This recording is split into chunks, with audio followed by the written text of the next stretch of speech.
Richard is the founder member of our organisation, so he set up the Universal Improvement Company.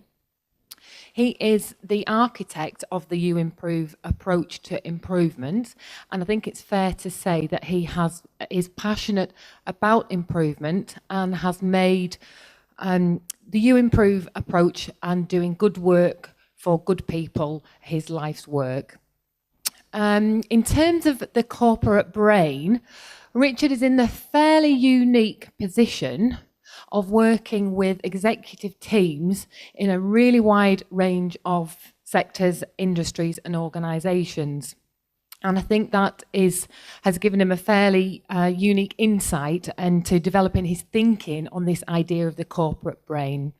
And at which point I will hand over to Richard to explain that further.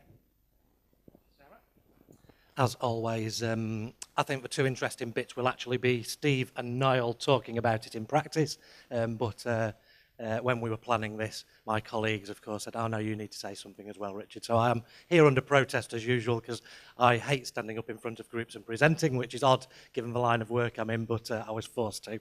So, so I will do my bit to kick off with. And the master plan of the order of the three is, I'll start with a little bit of theory, and if nothing else, being forced to do this session by my esteemed colleagues has made me write something up for the first time on the corporate brain, because we talk a lot about it with clients. But if, for example, you were to look in either the Complete Guide to Improvement or the Complete Guide to Leadership, there is not much written material on it.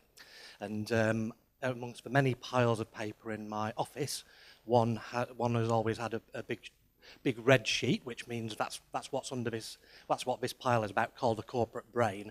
So I've now done some PowerPoint slides, which in the not too distant future will end up in one of the manuals, and you know, and when you update your manuals, you will see something that looks very similar to this. So I will do the theory. Steve, of course, is the leader of a corporate brain as chief exec of his organisation, and Niall is a member of a corporate brain as a director of his organisation. So that's the sequence: theory, leader, member, and we'll move from theory into practice very quickly. I have notes which I can't see, and also thank you. So first of all, what do we mean by corporate brain? I'm not standing in front of it. See it. It's a little bit of UIC jargon, and it's our jargon for the executive team, i.e. chief exec and directors. Now, it is easy to have a group of people, but getting them working well together, as we know from various teams we've worked with in the past, is slightly different. So why is it important that we get the executive team, i.e. the chief exec, managing director and directors working well together? It's fairly obvious they run the organisation. And the two manifestations of this is they've got complete control of everything in the organisation. By definition, everybody in an organisation ultimately works for that group of people. So they've got ultimate responsibility. And what's interesting as well is, if we do, most people in the room have learnt annual planning and have learnt how to do TPN analysis. In some ways, when you're working with an executive team, it's the other way around, because by definition, everything is a T to an executive team because they've got complete control over everything. And at that level, it's about pushing work down the organisation. So in some ways, you've got to do reverse TPN analysis, saying what's the most appropriate level to push work down to. But ultimately, we're interested in the executive team because they have ultimate responsibility for the organisation. Sarah is clicking. Thank you. Now, what do we want the corporate brain to do? And I think it's fairly straightforward. We want them to, what I've called on the slide, sense. So look around, listen. So gather data about the environment in which the organisation is working, what customers think, what the finances are. Is look around generally. Then we want them to think about it. So a large amount of time when we spend working with executive teams is to give them exercises which make them think about what they're doing and what they want to do next, based on, hopefully, some of the data they've collected. Once you've thought, you decide. So you decide things like, we are going to do this, and we're not going to do that at a very high level. And then you want the corporate brain, as your brain and your body does, to send signals to the rest of the organisation that makes it do stuff. And equally as much, also gets the rest of the organisation not to do other things. And interestingly enough, I think one of the big challenges in organisations is stopping different bits of it doing unaligned activities. So often you see executive teams struggling to get different bits of the organisation to stop doing things that are no longer a priority. It might have been a priority at one stage, or it might be someone's pet hobby horse further down the organisation, but getting people to do things is actually quite easy. Getting people to stop doing things is actually quite difficult. So how does the corporate brain get those signals through to the rest of the organisation? And that's one of the challenges. Now, at the bottom there's notes that I've got no chance of reading on my little slides, and it's hard enough on this big one. And it says, the two notes say, so that last one here says send signals to the rest of the organisation that make it do or not do things. By things, I think there's two parts of that. One of it is what you might call work, so routine, operation and projects. And the other bit is behaviours. So Steve yesterday was talking about values. Values manifest themselves as behaviours, and behaviours are the way that people in the organisation generally treat each other and treat the outside world. And I think it's interesting. This is a really good venue, I think. And I guess everybody has had some interaction with a member of staff here, and generally, when we come here, we're generally fairly overwhelmed with how consistently pleasant and good every member of staff is. So when you checked in yesterday, the receptionist is always fantastic, I think. The guys we deal with who move the chairs and bring the coffee and stuff like that, they're just absolutely excellent. Now, that hasn't happened by accident. I don't know how they do it. It was funny yesterday, when Josephine and I, when we were doing the reception, the general manager wandered past, whose name is Robin, and we were down to waiting for the last four. We had 4 of the UIMPROVE bags, and we're talking to him, and he couldn't help himself. He subconsciously just smoothed out our bags on the table because one of them was creased. and I'm sure he didn't know he was doing it. But we'd just seen him go the other way as well, yeah, and he was walking down the corridor. It's a letter. And it's just, so that's an example of, there's a leader of a corporate brain in this hotel, and somehow he's managed to get everything working smoothly. And the last thing you want a corporate brain to do is have a bit of memory, really. This is a tricky one because people obviously change, and the composition and the individuals in a corporate brain can change, but how do you get that corporate memory? It's interesting listening to your 10-year story, Steve. And from the day the housing association was set up, and similar, there'll be a similar story, I'm sure, with Niall as well. But the original members of the corporate brain eventually will no longer be there, and there's some change in your organisation. Well, there's been a bit of change in your organisation now. How do you maintain that corporate memory? That's more of a challenge, but can be done. So that's what you want the corporate brain to do. Now, just moving more into responsibilities. So if there's a bit of a tick list of people in the room who are parts of corporate brains, what you should be seeing. First of all, develop and be guardians of organisational philosophy, mission, vision, etc. So Steve very kindly quoted, and James remembered perfectly, the mission, vision, values, etc., in Weaver Vale. So that is something that needs to be thought about and developed and then lived by the corporate brain. And I think being a guardian of that is important as well. You talked about some of the ways that you do it, Steve. You might be mentioning this in a moment as well. But it's not a piece of paper. It's about making sure it comes alive in the organisation. Second bit is develop and implement strategy. That is a fairly mechanical process. But that's where it sits in terms of responsibility. It's nobody else's responsibility in the organisation. Got to sit at the top. Number 3 is lead. When we did the 14 points yesterday, was adopt and institute leadership. And someone in the group, I can't remember who fed back on that one, said this is what it's all about. And leadership is absolutely critical. So the third thing the corporate brain needs to do is collectively lead the whole organisation. Now, actually, it's not a chief exec's job to lead every individual. Leadership is discharged through the line management function. That's why you have senior managers, directors, managers, supervisors. Interesting in Weaver Vale, the 5-tier structure, it means that there's not that much distance between Steve and the rest of the organisation, but it is physically impossible for one individual to lead everyone in the organisation. That's why you break it down into tiers. And for the corporate brain, the key relationship is between that group and what we call the next tier down, so your senior managers. Now, getting the roles, responsibilities and processes between the exec team and the next tier down is always tricky.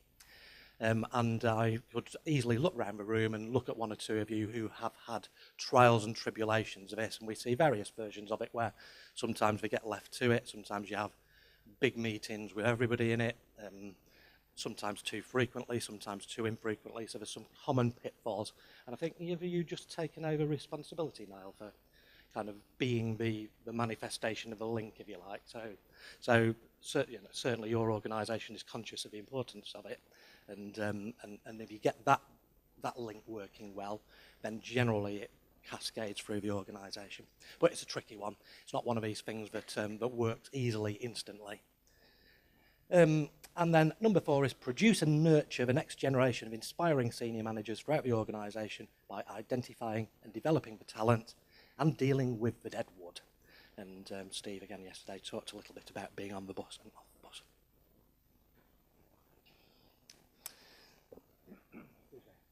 What does an effective corporate brain look like? First of all, the leader leads. It's not a democracy, and it is not unusual for us to be working with an executive team, and you can do a round robin of, I think this too, I think this too, I think this too. And the chief exec says, very interesting, but we're doing that. And that's perfectly allowable. It's not good if you do that all the time, but every now and again, you have to do that, because sometimes as a boss of an organisation, and I can speak from, I run a small organisation which is fairly easy to run, but there are occasions where I just think, actually, everybody thinks this, but we don't do that.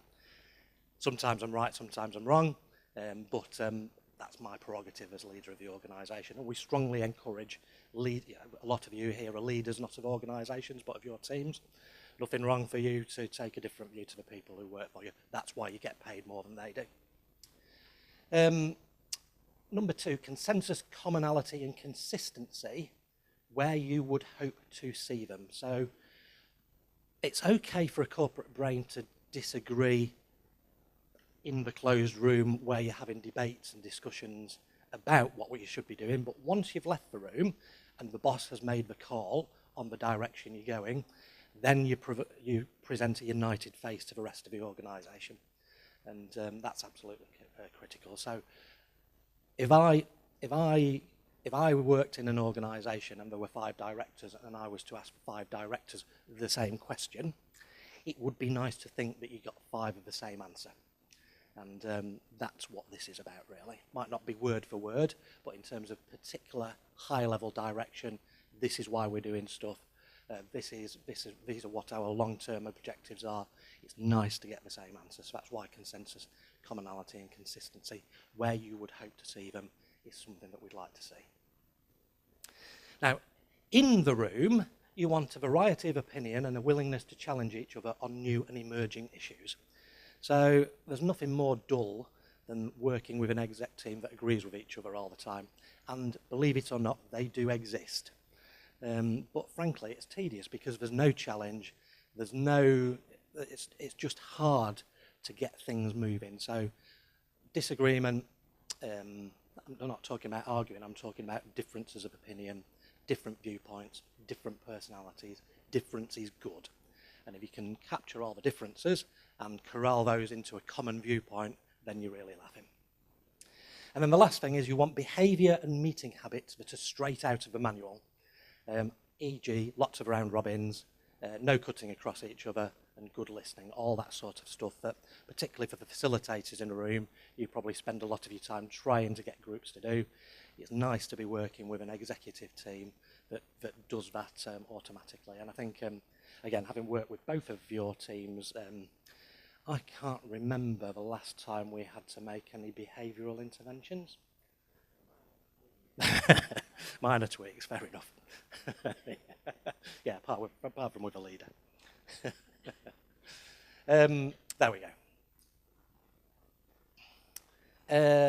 Now, some common traps leading to an ineffective corporate brain. This list is, as far as I know, there's no books about corporate brain, so this is a list of things me and colleagues have seen over the years. So, number one, a group of high-performing individuals that can't or won't work as a team. And that's not that unusual. And some very successful organisations actually work in this way. So there is no corporate brain, effectively. You've just got a group of individuals that get things done functionally rather than corporately. So that's not unusual at all. And generally, we don't work with organisations like that because they don't want to work with us, because we don't see the value in spending time as a group working well together. Number two is a perfect team that love and understand each other so much they can't challenge each other because he's an INTJ and he's like that. And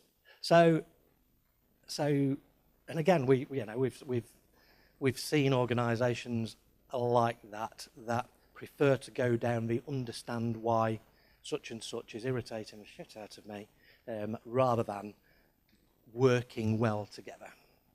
Number three, directors run their own directorates rather than participate in the running of the whole organisation. What you want is there's some clear functional responsibility about getting things done, but the job of a corporate brain is to run the whole organisation collectively.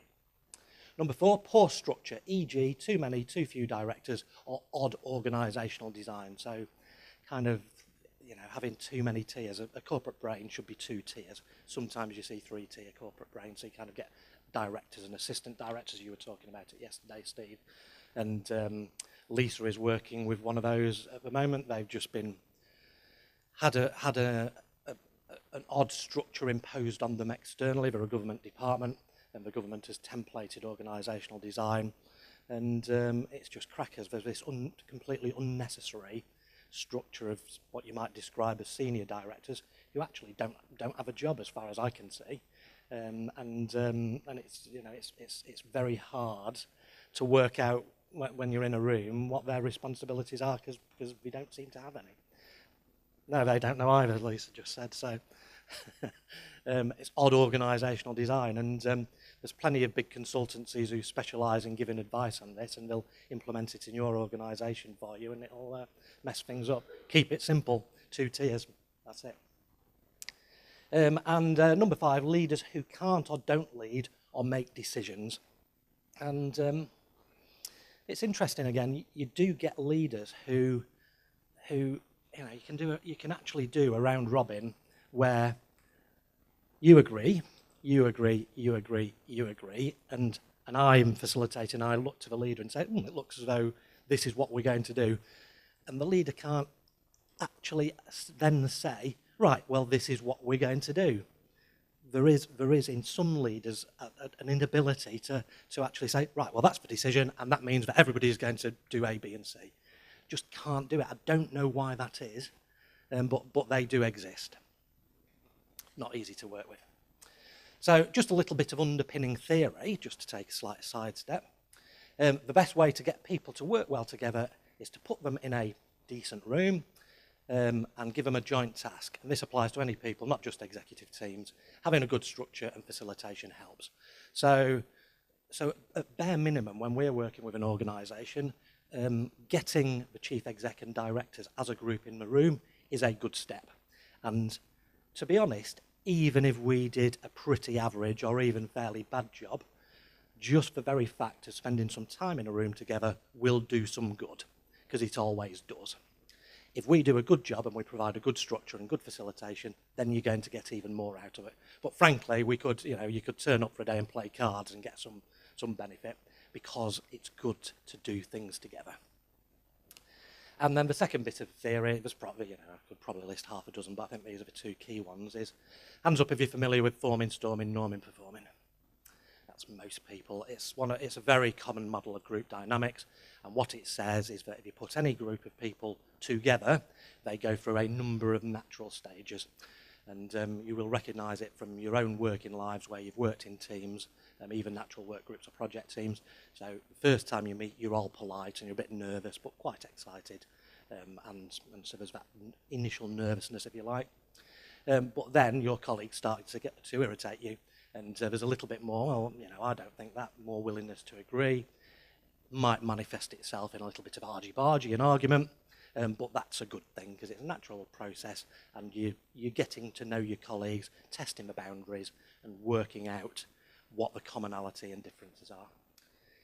If you get through that, then you start to realise, well, actually, Sarah was really irritating me for a while, but now I understand where she's coming from. So actually, now I understand Sarah a bit better.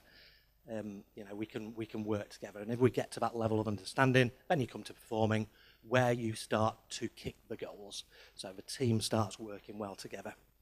And the last bit of this is mourning, because something comes along, someone leaves, or there's a restructure or whatever. Any change in the team takes you right back to the start. And interesting in Weaver Vale as well, that you have, since we've been working with you, you've recently had the first change in your exec team, haven't you? Yeah, so, and there's, I think I've seen a little, I mean, I don't see as much of them as you do, obviously, but I think I've seen a little bit of needing to just reform as a team because Judith is a very different personality and has brought something new to the team, but it's been a really good thing. It's shook things up is probably not quite right, but it's definitely added a new element to it. But natural process happens everywhere, also happens with corporate brains. The biggest mistake you can make as a chief exec, though, is trying to recruit in the previous occupants to the previous occupant's personality. Because what you do is you think, oh, well, I've lost such and such. What we need is a new identical person who will just slot into the team and everything will be hunky-dory as it was beforehand. It just doesn't work like that. And sometimes you can see people going, oh, have I made the right choice in recruiting this person? Because it doesn't feel like it used to. Natural process, don't panic, it'll sort itself out. So that's probably the next thing. And when we're working with exec teams or any team, one of the things that's always in the back of our brain is where are they on that? And one of the things we want to see is if it's the first time in a room, we would like them to be very polite to each other and be quite almost reticent. If been working together just for that little longer, you want to see a little bit of difference of opinion because that's a good thing. So you want to see people challenging each other because if they're not moving forward. If you don't move it forward, you don't get to performing. Okay. So what does the UIC do to help a client develop their corporate brain? We do two things. Hands up if you have ever been on a strategic improvement program. So Steph, there's Lou. So we can see some of the directors, Steve and Niall, stick their hands up. And that's something we do, just giving people the skills to be a good corporate brain. It sounds a bit like training, but it's a bit more than training, really, because we cover stuff and then say, oh, so you should make a decision about this. I remember doing the notebook sessions in both of your organisations, and we do a lot of you will have seen it, we do a session called How to Use a Notebook. And very early on day one of a strategic improvement programme, and basically we say, good skill to have as a director is to write in a notebook. Yeah, that's why you're paying us thousands of pounds for a strategic improvement programme. and there's always that, right, so we were expecting to do something important and directorial, and you're telling us to write in notebooks. And then the follow-on is, and what do the people who work for you do? Well, blah, blah, blah. So would you like them to write in notebooks as well? Well, it's good practice. So why don't you tell them they should write in notebooks? Ooh. And it's comedy value all the time, seriously, because it's absolutely predictable. Back to we do the same old stuff wherever we go. It's you could draw a cartoon of it and play that instead of running the session, really. And it is a tiny manifestation of getting the corporate brain to start thinking about why we do things and also telling people to do stuff. It's classic. And the other thing we do, which is probably a little bit more grown up, is strategy development events, is exec events, which is a facilitated activity, and that's what makes the real difference. That's probably an annual, at times of change, more than annual. I think with both of your organisations, we've been doing a couple a year, possibly 3 times a year with your organisation now, where the corporate brain gets in a room and we get them to do things. Click. Ooh, back. So typical format for an exec event. This is the mystique of what you... Those of you who occasionally see your managers go away for a couple of days in a room with us, this is what we get them to do. Sometimes we do a getting to know each other better exercise, particularly if there's been a change in a team. We always get people to do some sort of individual work, which is some sort of strategic review or looking forward. So we give them a bit of a remit, and you crawl around on the floor writing on flip charts, and then people present back. And that's really interesting because you get commonality in answers in some questions and complete difference in others.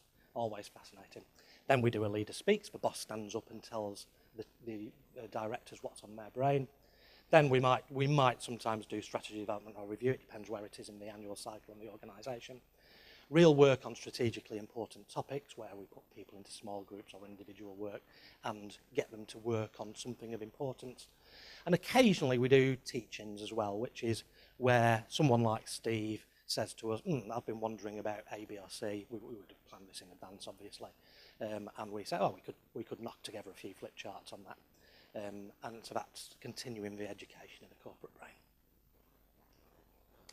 And for facilitators in the room, this is the one thing we say that, because normally, as you know, our philosophy is we train internal facilitators, you've got your own resource, you use your internal facilitators. No point paying us to come and facilitate stuff in your organisations. For all the reasons that Steve covered yesterday about some of the spin-off benefits and also our facilitator presenters, that's why you have internal facilitators. You shouldn't be paying money to any external body for that sort of facilitation. There's too many internal benefits.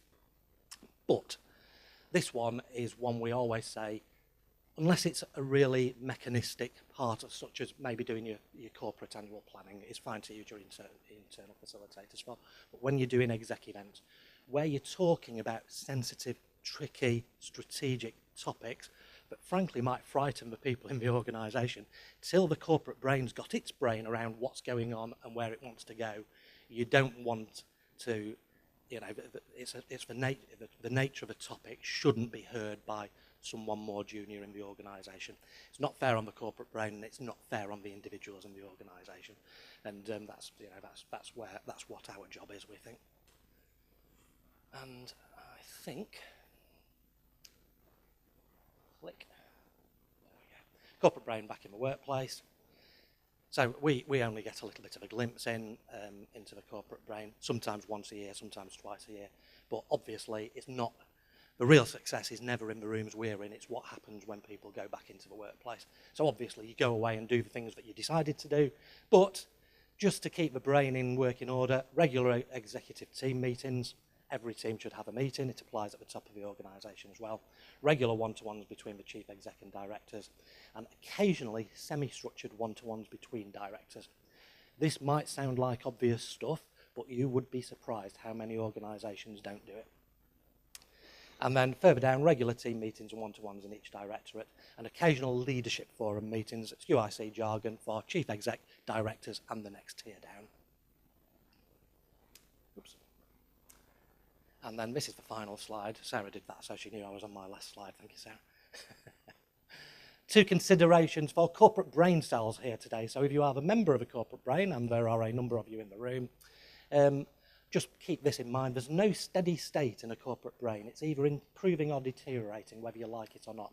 So you need to do maintenance on it through exec events, team meetings, all that sort of stuff. It's another of these things that just can't stand still. It's either getting better, doesn't get better by accident, that's because someone's working on it, or it's deteriorating. So if you're not doing something to maintain the corporate brain, it's slipping back.